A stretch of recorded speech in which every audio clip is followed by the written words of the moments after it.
Hi friends, அனைவருக்கும் வணக்கம். பொன்மணி YouTube சேனலை சப்ஸ்கிரைப் பண்ணாதவங்க சப்ஸ்கிரைப் பண்ணுங்கள். அதான் நாங்கள் அடுத்தடுத்த போகிற வீடியோஸ் உங்களுக்கு நோட்டிஃபிகேஷனில் வரும். வாங்க வீடியோக்குள்ளே போகலாம்.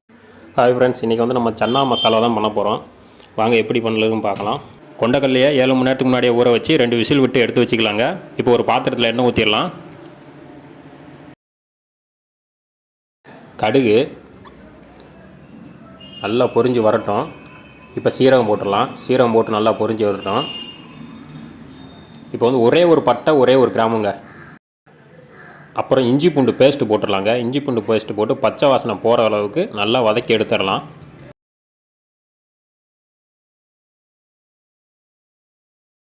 நல்லா வதங்கி வந்துருச்சுங்க. இப்போ 2 பச்சை மிளகா சேர்த்து நல்லா வதக்கி எடுத்துடலாம். இப்போ வந்து 10 சின்ன வெங்காயங்க, அதை சேர்த்துக்கலாம். சேர்த்து நல்லா வதக்கிடலாம். இதுக்கு நீங்கள் பெரிய வெங்காயம் சேர்க்கறனாலும் சேர்த்துக்கலாம். ஆனால் சின்ன வெங்காயம் சேர்த்தா தாங்க நல்லா டேஸ்ட்டாக வரும். அதனால தான். இப்போ வந்து வெங்காயம் நல்லா வதங்கி வந்துருச்சு.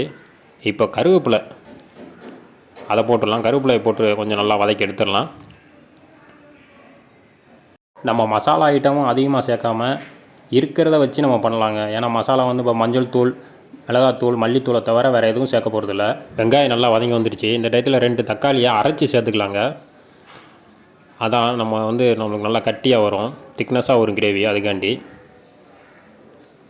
இது நல்லா வந்து எண்ணெய் தெளிஞ்சு மேலே வரும் பார்த்தீங்கன்னா, அது வரைக்கும் நல்லா வதக்கி எடுத்துடலாம்.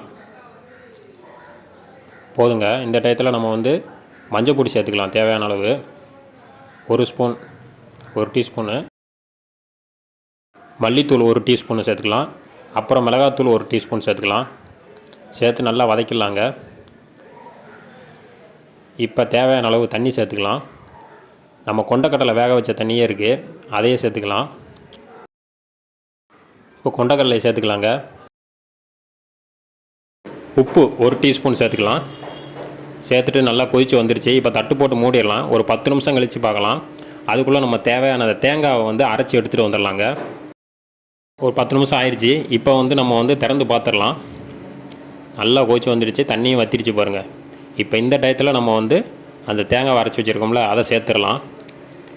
நம்மளுக்கு எவ்வளோக்கு எவ்வளோ கிரேவி கட்டியாக வேணுமோ அந்தளவுக்கு நம்ம தண்ணியை வற்ற விட்டுக்கலாங்க. இதில் தேங்காய்க்கு பதிலாக நம்ம ஊற வச்ச கொண்டக்கடலை இருக்கலாங்க, அதில் ஒரு கையை மட்டும் எடுத்து நம்ம மிக்சியில் போட்டு அடிச்சிக்கலாங்க.